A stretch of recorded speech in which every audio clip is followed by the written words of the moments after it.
So to begin, I'll begin with a prayer in the name of the Father, and the Son, and the Holy Spirit. Amen. Our Father, who art in heaven, hallowed be thy name. Thy kingdom come, thy will be done, on earth as it is in heaven. Give us this day our daily bread, and forgive us our trespasses, as we forgive those who trespass against us. And lead us not into temptation, but deliver us from evil. St. Thomas Aquinas, pray for us. Our Lady, seat of wisdom, pray for us. In the Father, and the Son, and the Holy Spirit. Amen. By way of a preface, I'll say a few remarks. I entered the church in 1980 when I was confirmed, and soon after that, my friends were eager that I see a movie called Jesus of Nazareth, which was directed and produced by Franco Zeffirelli. And this was not an easy thing to do because this was before they had internet or cable or any of those, even before they had Blockbuster, so you had to wait till it came on TV. So finally I was able to watch this movie, and I noticed something. I mean, it's a beautiful movie. It's very well done. It's very revealing. It's put together very well. It's a very admirable production. But I found myself somewhat unsettled by the movie. Something about it was not, and I couldn't put my finger on it. It wasn't the content. It wasn't anything that they described. It's just something of the cinematography. But that was the problem. How do you say, Jesus of Nazareth made me uncomfortable? How do you say that without it sounding mildly disturbing for anyone who takes him seriously? So I kept my misgivings to myself.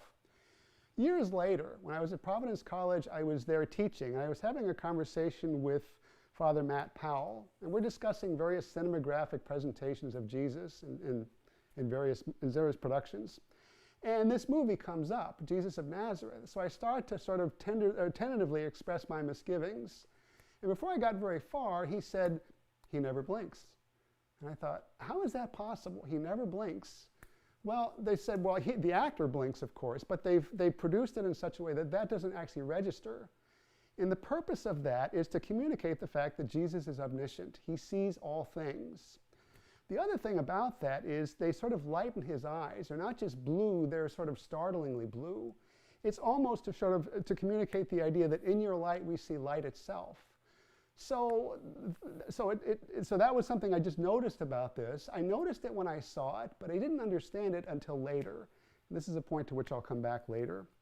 Now, the immediate reason I tell you about this is we're told when we give these presentations to look into the camera. And I thought, well, that makes sense. Where else am I going to look? The problem is, I thought, am I supposed to look all the time? Which seems a bit unnerving. And I've watched various other presentations, which are probably much better than what I'm going to present, and they are looking directly into the camera the whole time, almost per impossibile, without blinking. And I found it's almost like I'm watching another Zeffirelli production. So my gaze at the camera is going to be unbroken and kind of is going to be intermittent in that way. So I'll apologize for that immediately. Now the title, of course, is, and I think you have handouts for this, so I'm trusting you can just follow along or try to refer to them as I proceed. So I'm looking at the first handout. In the corner, upper right-hand corner is the numbers. So the title is Human Cognition Strictly Material? And you think, of course it's not. If you're waiting for the answer, I'll give it to you already. So there's a way in which Galileo sort of presents it as it is. I don't want to use him as a straw man. It's more that I want to use him as a counterposing to what Aquinas says. And also, I think, as a way, by studying the contrast, of articulating fairly subtler points that are in Aquinas' epistemology by the help of an alternative perspective. So the textual basis for this talk draws from two short texts. One is sometimes titled Galileo's Corpuscularianism, which is itself a smaller part of his Assayer essay, which was written in 1623.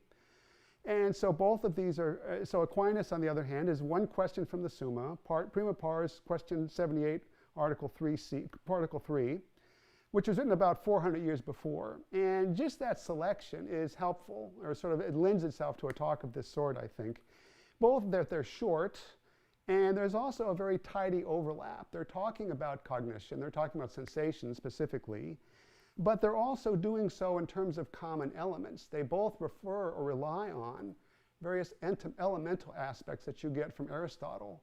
Earth, fire, air, and water are kind of the basis by which each of them explores this. But of course, so they're talking about the same phenomena, human sensibility, but they're also doing so from very different angles. And so that's what I hope to explore this evening. So one another sort of a broader contrast, as I say, there's a comparison and contrast between Galileo and Aquinas and their explanations of sensation, explications, I should say, of sensation. Galileo, as the modern focus, wants to give an explanation. And I mean that in a fairly precise way. The explanation is, the paradigm is a sort of mechanism, whereas if you have a whole, that's literally the sum of its parts.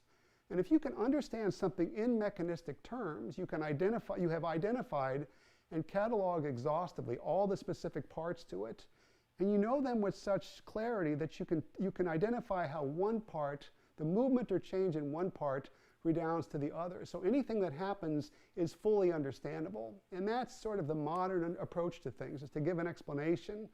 The whole is the sum of the parts. Aquinas, and the scholastics in general, or maybe even ancient and medieval philosophy, more strives to give something of an account. And the paradigm there is something like an organism, where the whole is understood to be more than the sum of the parts. It includes more than just material and efficient causes, the way a mechanistic explanation tends to. It includes things like formal and final causes. So, the approach of Aquinas and those who are like him tend to be more alert to the remark from Hamlet, where he says, there's more in the world than is dreamt of in your philosophy. And I think that's part of the difference in general between the way Aquinas approaches these things and Galileo, a representative of modern approaches, that what they're striving for is different in the fundamental assumptions in which they proceed. So, as I say, Galileo proceeds largely along materialistic, mechanistic explanation.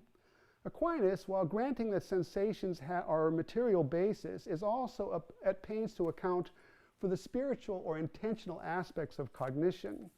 So he wants to readily grant that physical things so cognition begins with a physical basis, such as sensation, and that renders the data, the atoms of empirical experience. But he's also understanding that there's sensation, which is the first part of cognition, and then there's perception, which is of a whole object. Sensation is of sort of, if you want, atomistic parts of cognition. Perception gives you a whole object in a kind of sophisticated way. And then the next step is intellection. So there's a kind of continuum there. So Aquinas is explaining something the same thing as Galileo is, but he's doing so in such a way that it's part of a broader picture, whereas Galileo, at least in the passages we have of this, doesn't seem to be so concerned. So sensation needs to be understood, ultimately, by higher cognitive elements.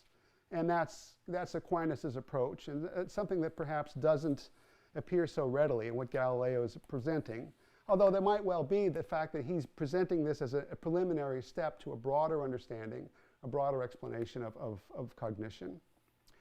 So to move on to the second handout, Galileo's Assayer, written in 1623, says that sensation is determined by properties of objects which are either, and I'm starting with the lower one, only apparent, though nothing but mere names. So they're the subjective, things like tastes or odors or colors.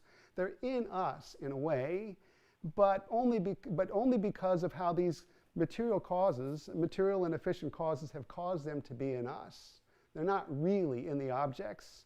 And then there's primary or real objective qualities, such as shape or size or position or contact in relation to other bodies. These are understood to be in the objects themselves, and it's these to which we must resort, and only these, if we're going to explain what cognition or sensation is. Now, his illustrative example by which he approaches this is to compare. With a feather, you can tickle a human body, but you can't do so with a statue. Now, the part of the reason is, so he wants to say that tickling is the purely subjective element of experience that only human or sentient beings have. But it's not really in the feather. It's just in the way that we perceive things. So that's what he's out to explain the difference of these two results. So I give his five sensations that he's identifying. Even though I start with 5 and go to 1, I'm really beginning at the first one at the bottom. So he talks about touch is a pleasant or unpleasant according to the smooth or irregular, dull or sharp aspects of the corpuscles themselves. So in a certain sense, he is explaining, so he seems to have a sort of maybe a triad of elements. And sometimes I thought maybe it's like you could almost think of this as a wavelength. The wavelength itself would give you the pitch or the quality, it would give, which he explains by the shape of the corpuscles. And then the amplitude of a wavelength would give you the volume. And he seems to explain this on the one hand by the movement of the corpuscles, but sometimes he also adds the third by the number of corpuscles. So I don't think he has all of the details worked out. And this is more a philosophical piece. I think he's presenting a possible project. He's going to leave it to others to fill in the details. So touch is a pleasant or unpleasant according to the shapes of the surface itself. And that's really what explains the sense of its being pleasant or unpleasant. And that's so you have an objective basis for a subjective reality. So that's the basic thing. And he equates this with the element of earth because of its tactility. Next, and he really only explains or mentions corpuscles when he gets to taste, where he talks that taste is similarly experienced according to these. The asterisk is referring to smooth, irregular, dull, and sharp, also movement and number of corpuscles. So here, corpuscles, as they contact the tongue, and this is where they fall into the element of water or fluid, and that's the second element. So now you have a mediated contact with the body, and that comes by way of the water, which somehow is the medium by which we receive these things. Smell is explicable in terms of these qualities of corpuscles, again, smooth, irregular, dull, or sharp, but as they enter the nasal passages. And here he describes these corpuscles as now able to sort of lift up into the air, and that's how they enter the nostril. So there the correlate is with the element of fire, because it's causing things to rise.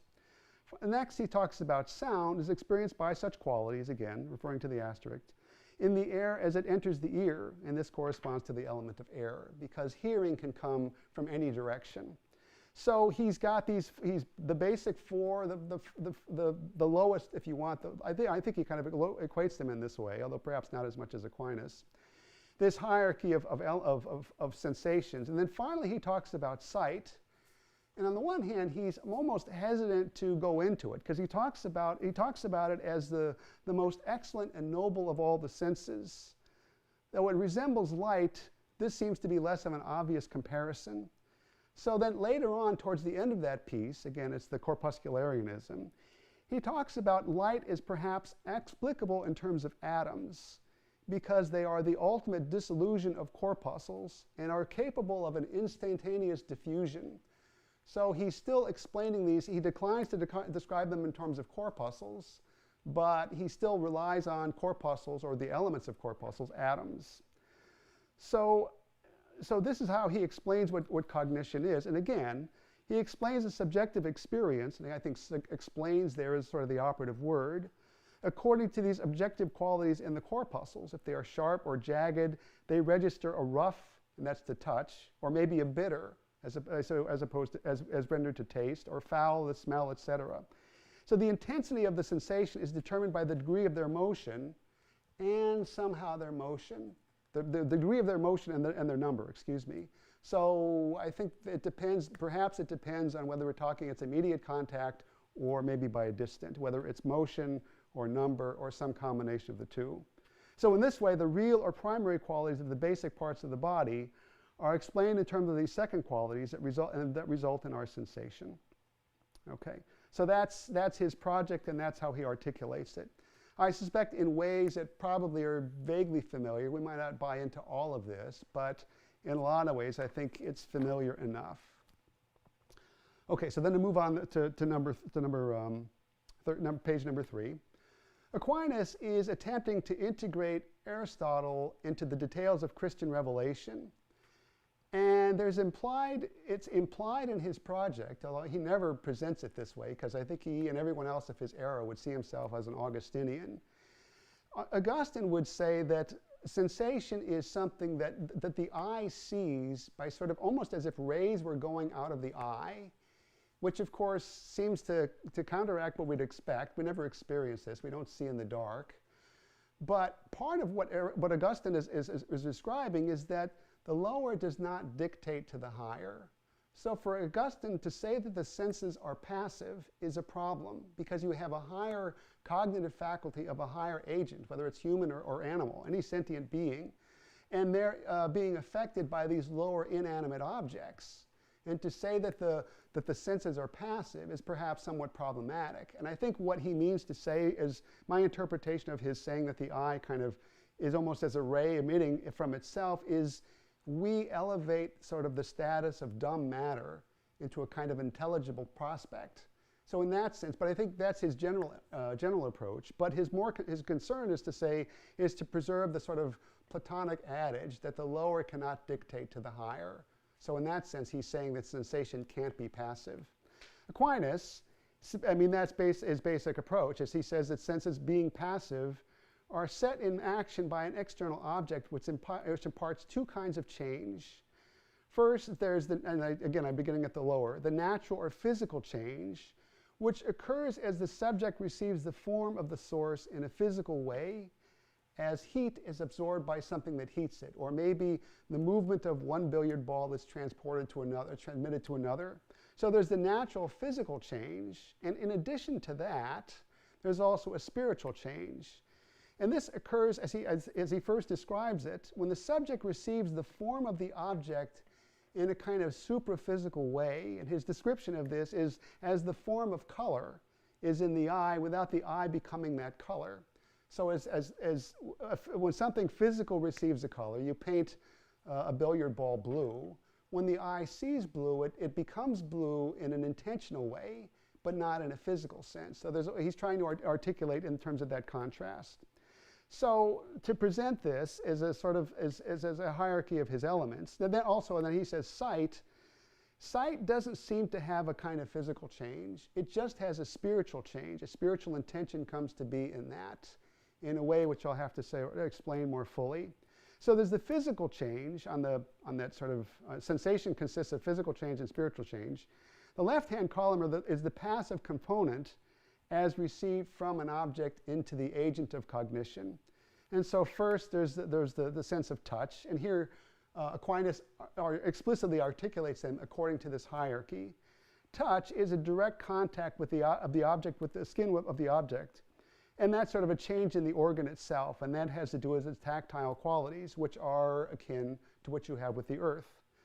Taste is by the moisture of what is taste, so there has to be there's an immediate contact, but there's also a kind of a mediating element, which is the moisture of the tongue. And he'll point out, as I think many would agree, if your tongue is dry, you don't seem to be able to taste or not taste as well. So that there has to be this kind of mediated, although it's in a physical contact with it.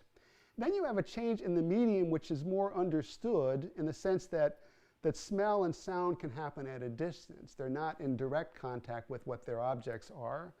So smell is the movement of fumes, which is the transporting of odor. And then sound, and that's, again, he equates that also with fire. The sound is the movement in the atmosphere, so that's something like as the air. And then he says sight is object is color, but it doesn't seem to have a physical change. It doesn't seem to have a physical element to it. It has a supraphysical element, which as I'll explain, he does not necessarily mean that to be spiritual or non-physical. It's physical, but I think in a way that has to be nuanced from the physicality of the lower elements. So there's a similarity in this. The ranking in both authors is the same, touch, although it's more explicit in Aquinas. And so the ranking is the same, and then also the elemental association of each is also the same. The difference is, I think that here, as I'm trying to summarize it here, is that for Aquinas, he's more emphatic on the distinguishing the immediacy of contact, whereas Galileo seems to say that the corpuscles actually get into the nostrils or somehow affect the ear. Now again, I'm willing to grant it's not entirely clear. Is it vibrations, the vibrations in the air that the ear hears, or the corpuscles themselves? I'm not entirely clear on how he understands the difference, but I think that's part of the difference there. All right, so that takes me through page 3. So to move on to page 4, there's this comparison. Galileo ranks the senses in the same order, largely based on the associations of Aristotle's 4 elements, just as Aquinas does. And both understand sight slightly is different from the other 4 senses. Galileo is, first, he's not entirely sure what it is because of its nobility, and then he says it's different because maybe it's explicable in terms of the atoms, which are the parts of the parts of the corpuscles. So it's explained that way. Aquinas says it's different because it has a purely spiritual or supraphysical aspect to it. It doesn't seem to have the physical element.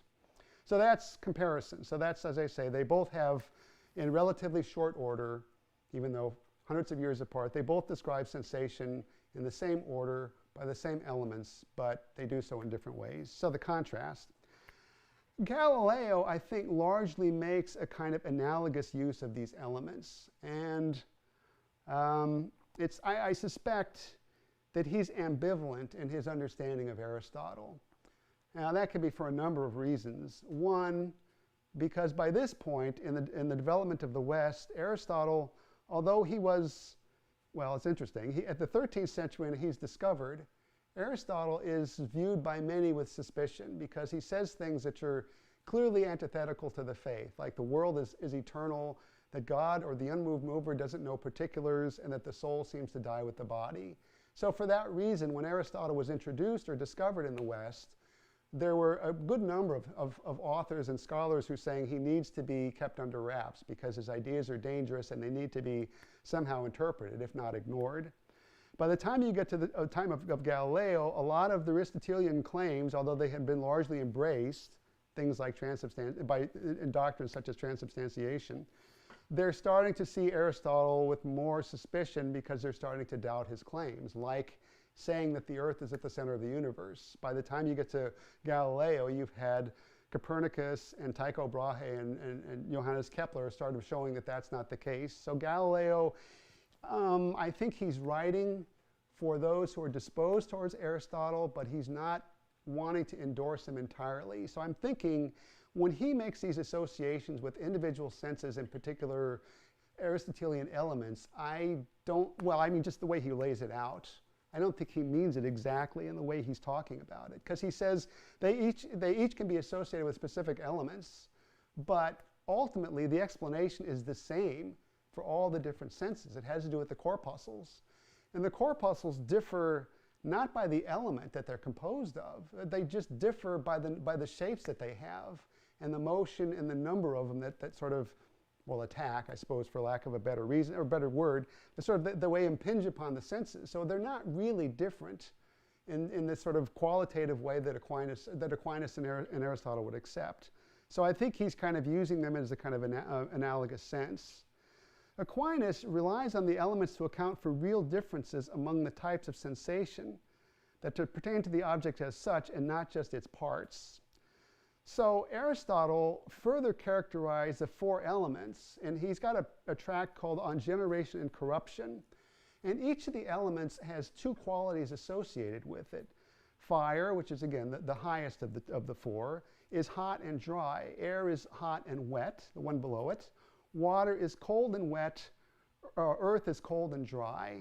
So Aquinas, in his treatment on sense and sensibility, sort of he follows Aristotle in he's commenting on Aristotle in that treatise, and he follows that in the way that the interchange of these qualities is more how you explain sensation than just the kind of rough way that Galileo handles this. And the truth is, Galileo would have been more than aware of this. And he wrote a piece on the elements, which is basically a sort of a scholastic commentary on, if not Aristotle's treatise on generation and corruption, then at least a lot of the main themes there. So he goes through all of that, specifically citing fire in terms of its primary qualities and air in terms of its primary qualities, and how one element coming into contact with another, how one quality of the first can't overcome or be overcome by the second. And so Galileo is very much aware of this, and he's written on it at length, citing Aristotle and Albert and a lot of other Aristotelian commentators, whether they be of ancient, medieval, or Arab origin.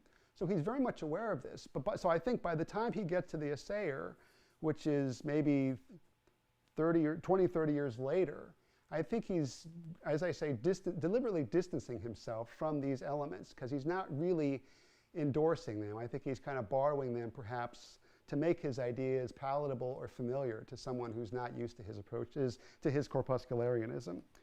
Okay, so that's, so Aristotle further characterizes the four elements by pairs of qualities, and that's really more how he would use this to explain for his account for sensation.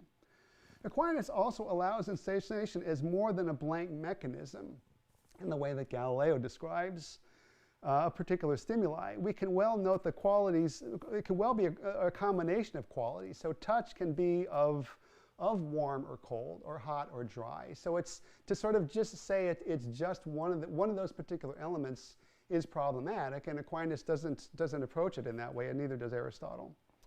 So that's in terms of how they understand the basic, the four lowest elements, or four lowest sensations, and how they explain them, and that's the difference in them.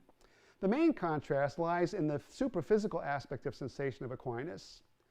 Though described as spiritual, I don't think this means non-physical. For example, Aristotle and Aquinas say that sight doesn't occur unless there's light, and that the eye perceives that. So there is a kind of medium, and I think the difference is for Aquinas that medium has to be understood in a different way.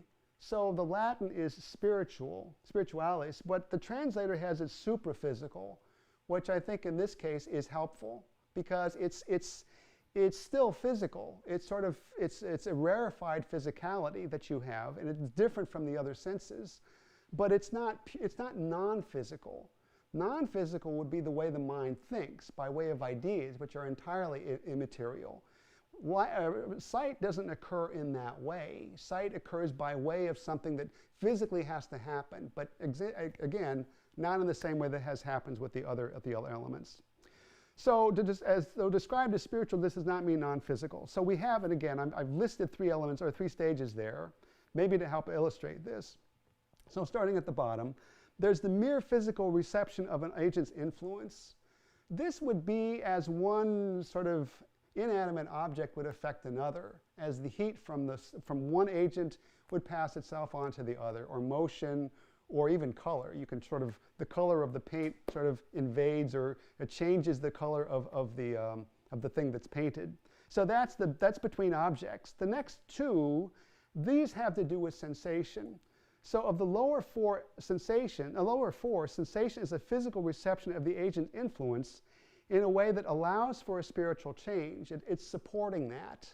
So in addition to the physical change that's come about with sensation, it's not just that. It includes a spiritual aspect or an intentional aspect we would allow. So so it's the regard of the senses towards the stimuli. And then over and above that, the visual intention of the sight of, and this is how he illustrates this, the visual intention of sight for the color received by the eye independently of any kind of physical reception. And I think that's the difference. Now, the problem perhaps is that in this passage from the Summa, he describes this largely in terms of sight. And so we understand sight in its own terms. There's supposed to be a similar understanding for the other senses as well, which he doesn't necessarily provide. He talks about their physical change, but there's also, as he says, there's also a supraphysical change in the elements, which hopefully we'll be able to talk about. So, so Galileo has a kind of reductionist approach, I think, in rough terms I could say this. Sensation is, if you want, reduced to a kind of strict understanding of objective qualities. Aquinas' approach is broader. Maybe we could call it a philosophical approach, in the sense that sensation is a reception of a physical stimuli, and it has a physical component and then an intentional component as well. So there's granting that sensation has a physical basis. He's also at pains to say cognition doesn't just end with sensation. It's supposed to be part of at least interior sensation and then perception, and then also intellection as well. So the whole is more than the sum of its parts. There's more in our philosophy than is dreamt. There's more of the world than is dreamt of our philosophy. So sensation is, that's the first level of cognition. The second level is perception, by which we're able to perceive not just the data of experience, but an entire object. And this has to do with the common sense that correlates the information, the imagination, which produces a phantasm, and the rest that comes from that. And that allows for a kind of a fullness of what cognition is. It's not just responding to stimuli, it's also responding to them in an intentional way. We receive the stimuli and perceive it as a fuller object. And then over and above that, for humans, there's a question of intellection. So sensation is a particular data of physical contact. Perception is of a single object, but of an object in a kind of dynamic way. The phantasm is sometimes to be understood as somewhat what allows us to understand an object from different perspectives. So we have a kind of more sophisticated, it's not just a snapshot, it's sort of like a movie that by which we understand the object before us. And then intellection is universal. And as I said, that's entirely non-physical. So that's where cognition becomes properly spiritual. To say or insist that that's what happens in terms of sight is perhaps a misunderstanding of that. So, okay, I'll explain more of that as I go on. Page 5. The point, I think, for Aquinas is that sensation is through a medium, which is its physical basis. So with the exception of touch or taste, physical change, sensation can happen at a distance, and that's part of what the medium helps illustrate. In touch, I think he says the hand itself is the medium. It's that which registers the change in itself. The hand becomes warm or cold, for example. So the sight lacks a physical change as, again, not because it's entirely immaterial. Sight does not occur independently of light, but seems to lack a physical medium in the way that the others have. So my point is that with these next 5 elements is that it's spiritual or superphysical. That is, it occurs in space and time. And there is a medium to sight, and that would be light, but that medium is to be understood, I think, in different ways. And so I think he illustrates that we can understand this in sort of the difference in kind between sight and the other kinds of sensations. Sight, first, permits perception not only of the earthly, the sublunar realm, but also of the heavenly realm. For Aquinas, or for Aristotle in general, on generation and corruption is in terms of those 4 elements, how things come to be and cease to be, in terms of the interplay of the various qualities of these primary elements. So there's always, as we see it in the world, and living in a sublunar domain, things are often breaking down or combining together in new and different ways. The heavens enjoy a kind of eternity to it. And so their material basis is the quintessential element, the 5th element, which is to be understood while it's subject to change, it's not subject to deterioration. So he described, the best way to understand this is the planets are made of this 5th matter, and there's change in them, there's movement, but it's a perfect movement. They always return along the same path in a perfectly or regular way to the position that they once occupied. So there's change, but it's not the same kind of change that you get with the sublunar realm. So light and sight has to do with what we can see in both realms. So there seems to be a kind of difference in difference in kind between what light allows or what sight achieves in the others. Also, it seems to travel instantaneously. Now, if I can find, I won't be able to find it. Maybe I'll refer to it later. But it travels instantaneously. The others, all the other senses, I think we can understand to happen with a beginning, a middle, and an end. If you hear something, even it can happen relatively quickly, but there's still an echo, or there's still a sound seems to have a kind of spatio-temporal order to it in the way that sight doesn't. Or when you taste something, there's a gradual sort of absorption of the flavors. Similarly with touch and all the other senses. Sight seems to travel instantaneously, and that leads to the third. Because of its instantaneousness, it allows for immediate perception of the whole objects or phenomenon, where others seem to be over time. So that's another difference between sight that makes it well, as I say, not spiritual, but supraphysical. It has a physicality to it, but it has a physicality that's significantly different from the others. And I think that's what he's trying to articulate here. The next one, it allows for perception of different content through the same physical locations as other senses do not. And this is an interesting sort of observation. If I'm looking at the color, something that's blue in front of me, and you're over here, and you're looking over here at something that's red, our perceptions, our receptions of these colors does not interfere in any way with each other. I don't somehow see purple or bluish red or reddish blue, and neither do you, even though we're looking through the same space. Whereas other senses, the proximity of other qualities seems to impinge on what we're perceiving. So for example, if I say, I like the smell of coffee, but if I'm standing next to we have a wonderful place in DC called the Blue Plains Sewage Treatment Plant. If I'm smelling or trying to smell my coffee there, that's not going to happen because there's other aroma is going to overwhelm it, sadly. So that's in a way that sight doesn't have. And that's, again, it's still a physical manifestation. There's still the eye, Aquinas and Aristotle go on at length about the eye as itself can be understood largely in terms of water, because it has to have a transparency to it. It has to be able to receive things into its sort of inner parts of it. So it has a physical makeup, and the light itself is a physical thing, but it's not quite the same thing as the others. And then also, as I've said, or I've suggested, its effects do not seem to linger as what travels through other medium do. So while sight seems to lack a physical component, at least in the way that the others have it, it's still physically based. It's a physical event or occurrence, and it's received in a physical domain. So the major, is there anything else I wanted to say about this? Yeah, so the spiritual aspect of sight is in space and time. The purely spiritual element of intellection, which is properly non-physical, that happens sort of instantaneously. That's when we understand something, that's not because it may result because of physical engagements or even thinking about something, but when we finally apprehend the conclusion, we see it almost in the way that angels do, which is outside of space and time, whereas light is something that travels through the medium, through media. So versus mere physical reception, which is the lower one on the list I had on the previous page, the content sensation is somehow in the sense organ, but the sense organ it's also from the object sensed.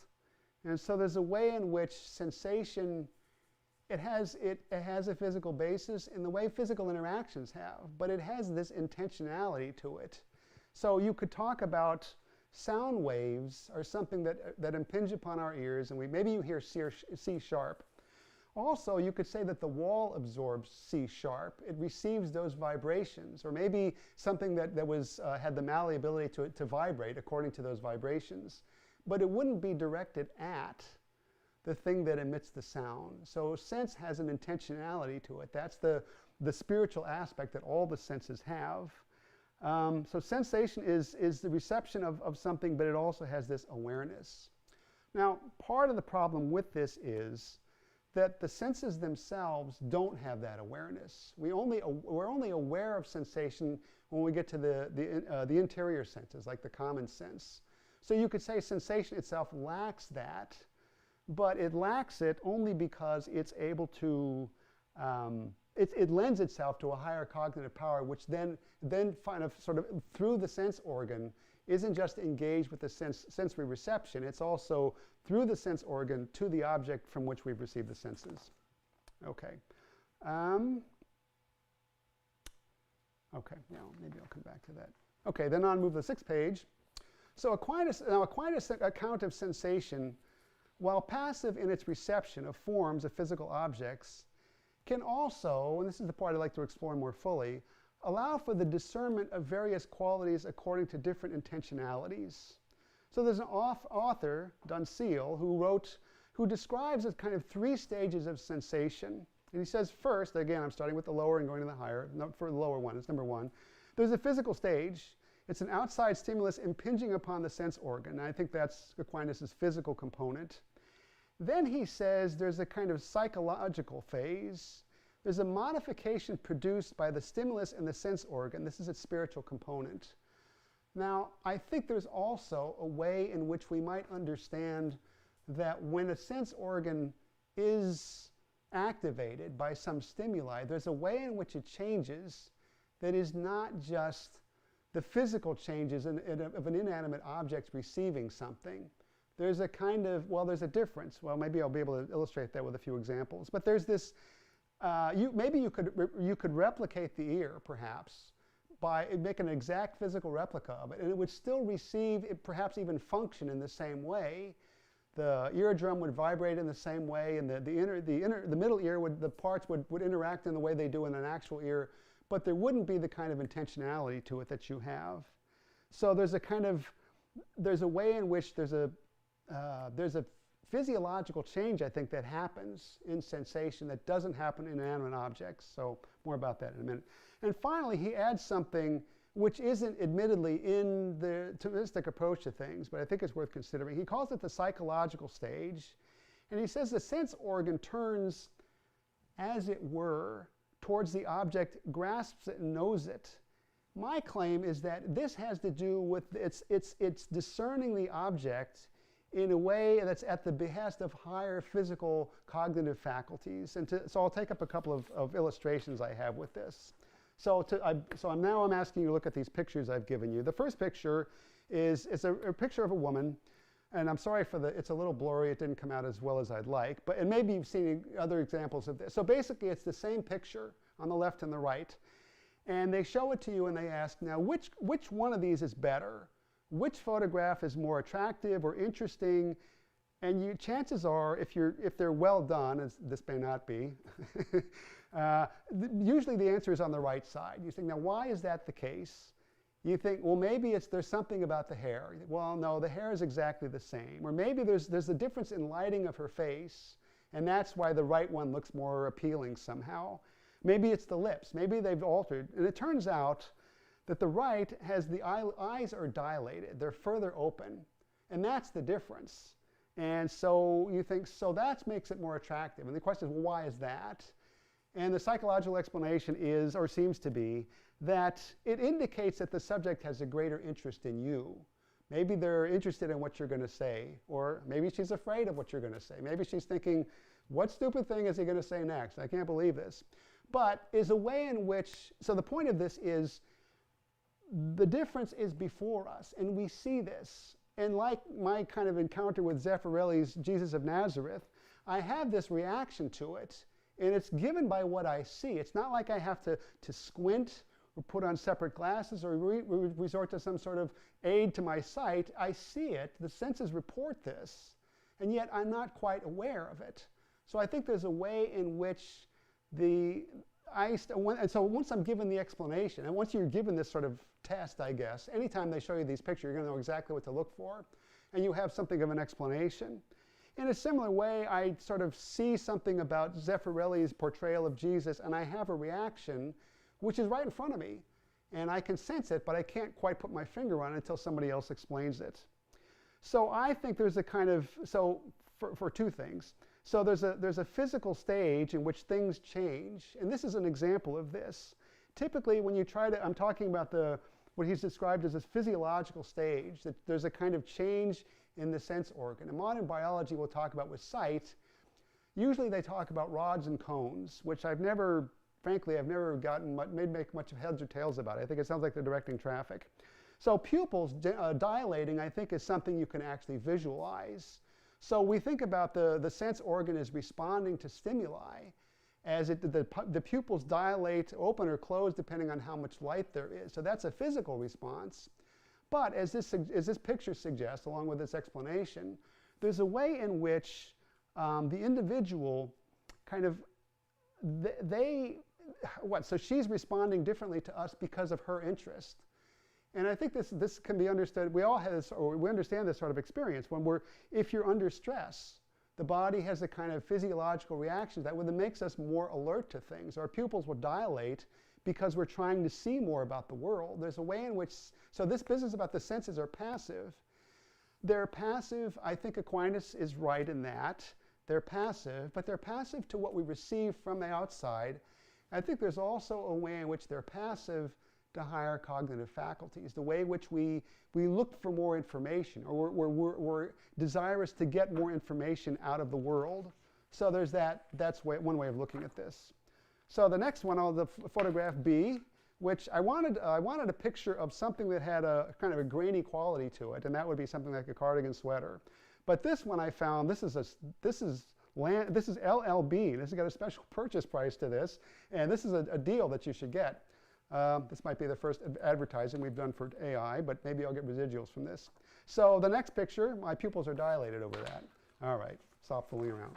The next, so to look at photograph D, the point of this is you notice, if you imagine something like police are looking for the perpetrator of some sort of crime, and one witness says that he had some sort of a hoodie on, and so they bring in the lineup and they understand, well, it might just be a hoodie, it might be something else. So then one of the perps, one of the lineup is wearing this particular sweater, and the Sherlock Holmes investigator type says this is the one who's guilty, because one, there was evidence at the scene of the crime that there was the imprints of this very design of this sweater.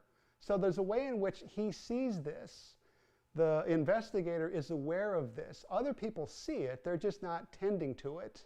So there's a way in which we can look at this object, or maybe you're looking at somebody who's wearing a sweater, and you can see all the detail as you have in that photograph D, but you're not really tending to it. So maybe you just say he's wearing a sweater, and then maybe you notice with a little more information he's wearing a cardigan. Maybe he's wearing this particular cardigan as opposed to, say, cardigan of picture E.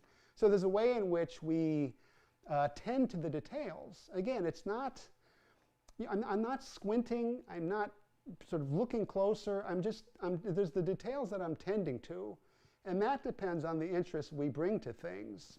So to give an oral detail or oral explanation of this, I thought I heard something. So let's say it's 10 o'clock at night and you're reading, you finally got down to the studying you're supposed to be doing, and you hear some sort of noise in the hall, and it's not just one noise, it's a kind of droning noise, and you think to yourself, it's just a noise, it's a disturbance, I'm not going to be distracted by that, I'm going to finally get down and start reading Aquinas or whoever I'm reading. So I'm ignoring it, but I hear it. And then maybe after I got the point I'm looking at, I sort of give myself a break and I think, okay, it's a vacuum cleaner. It's got to be a vacuum cleaner because it's long. What other kind of machine would be in the hallway? But then later you think, well, if it's a vacuum cleaner, it would have this kind of Doppler effect. They push it back and forth and you hear it coming and going. And you notice it doesn't have that either. So then you start to think, now you started paying attention to this thing. And now you're thinking, okay, it's a machine because it's a continuous noise. It's not somebody dropped something. It's not a vacuum cleaner, so what else could it be? So my point with that, again, is that you don't, at this point, you haven't gone out into the hallway. You haven't put on any kind of hearing aid or stethoscope. You still hear this, but your interest in that becomes piqued. And that's why I think you can say the senses, the psychological stage, the sense organs turn, as it were, towards the object. They're not really turning towards it. They're still reporting the information with all the detail that they can cover, but we're not attending to it. What's changing is that we are, whether it's by the imagination or maybe by the intellect, we're tending to that, sort of what we're hearing, and then we kind of get the details out of it. So as I say, that ultimately what I want to say is that my summation is cognition is intentional. Well, I think we've heard that a number of times, and we think, of course, it's cognition or intentional. But you can think of that on different levels. It's intentional, say, at the level of concepts. You can say, I'm talking about human beings. Well, am I talking about human beings as rational animals? Or am I talking about that intelligible species in terms of the concept of social animal? Or maybe creature with a heavenly destiny, etc.? There's the way I think about the concept the intelligible species by the concepts I bring to it. How am I appraising this? So that's knowledge is intentional on a conceptual way or intellectual way. It's also intentional on the perceptual way. So that if you look at picture number F, this is the famous duck-rabbit drawing. My students are constantly bombarding with this. I have everything you can imagine with a duck-rabbit on it. But the point is, it can be one or the other. So it's intentional in the sense of it's an image, Now it's more, I suppose, at the perceptual level. It's how am I going to, what concept am I going to absorb this, how am I going to construe this picture? So there it's conceptual, but conceptual relative to a particular image. And then over and above that, this is the final one, picture G, which is called the Necker cube. And so it's a three-dimensional cube, and the question is, which point is closer to you? Is it point A or point B? Is it pointed out in a certain way or pointed in the opposite way? And so that you have intentionality. It's not a conceptual apprehension of it. It's just how you construe the perception that's in front of you. Ultimately, what I want to argue with the psychological stage of sensation is I think it's also, cognition is intentional even in its sensation, in the way we parse the details that are in front of us. What am I looking for? I'm looking for somebody with a cardigan. Am I looking for someone with this kind of cardigan or that kind of cardigan? So it's intentional in that way.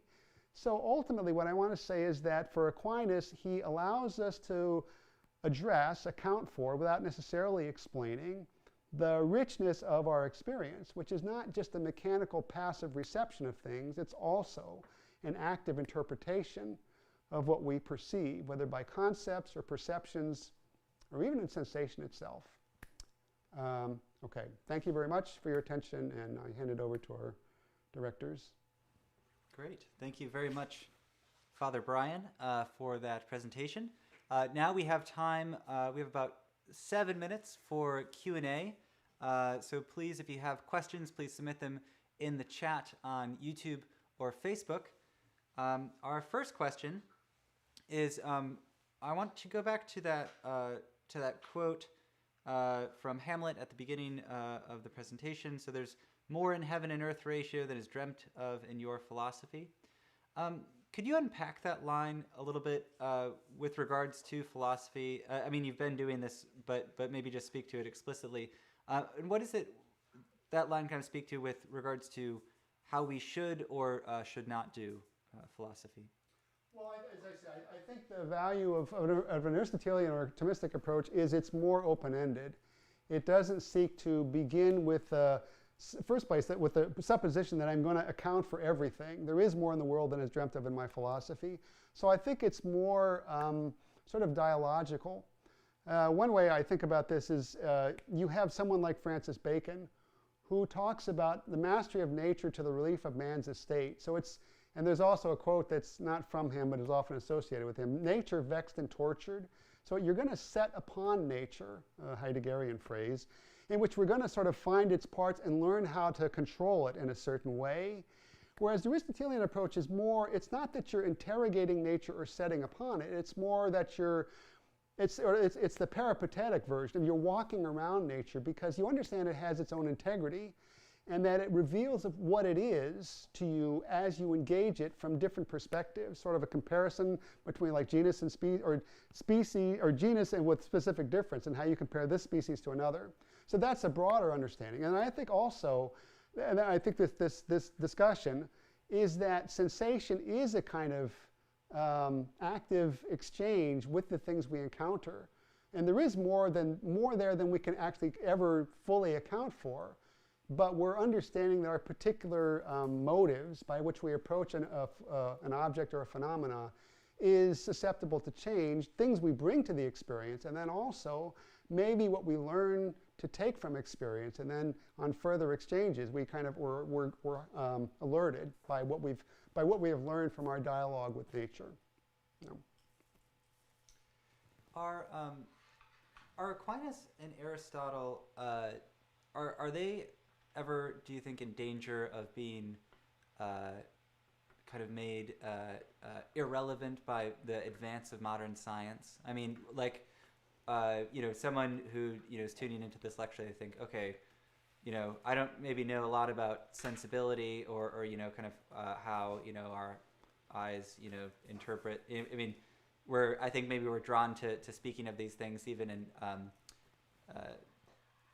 kind of technical terms, right? To how do I interpret the data, that is, how does my brain process this, which I think maybe in a way speaks to the kind of scientific or the technological way we approach, these kinds of things. But so for coming to this lecture, okay, I'm sure that there have been, advances in science that maybe explain this, but what is,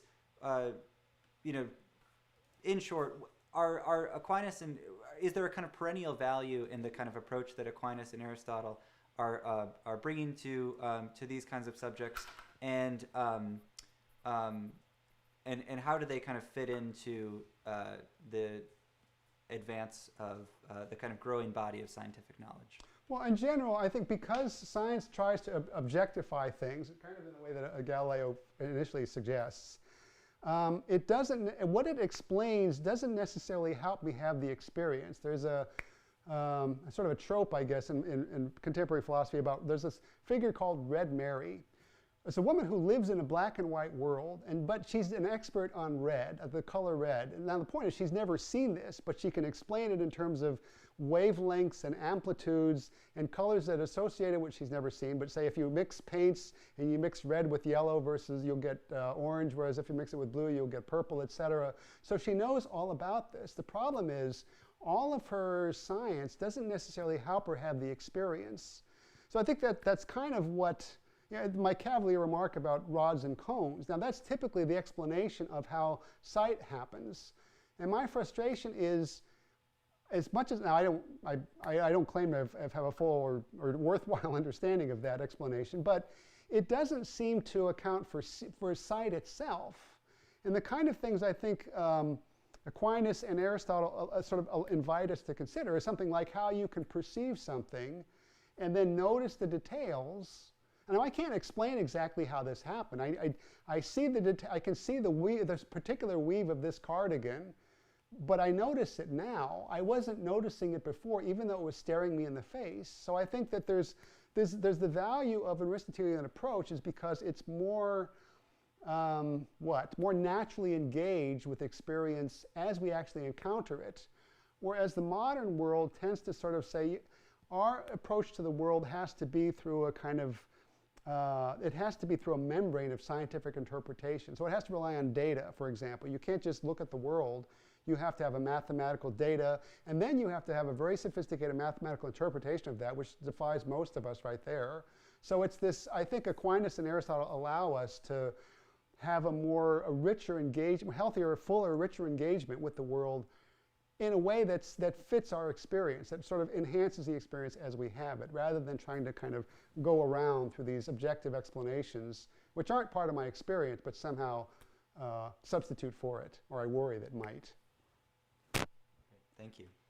I think we have time for one more question, and this question is maybe big enough to warrant another talk.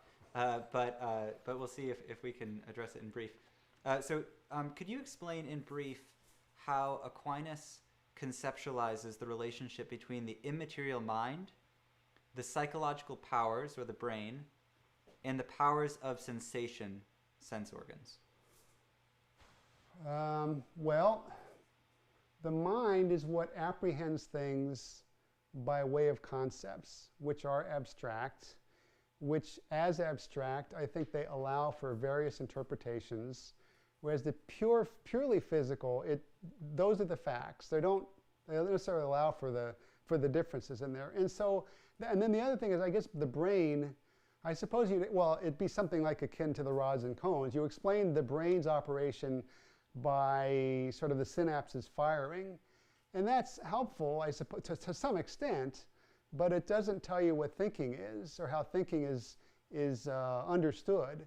So I think there's the spiritual way of the sort of non-physical way of understanding things, and it doesn't have to be religious per se, although of course it elides into that very, very nicely. But there's a way in which thinking there's more there is more in our experience. There's more of ourselves than is dreamt of in our sort of purely physical explanations of things.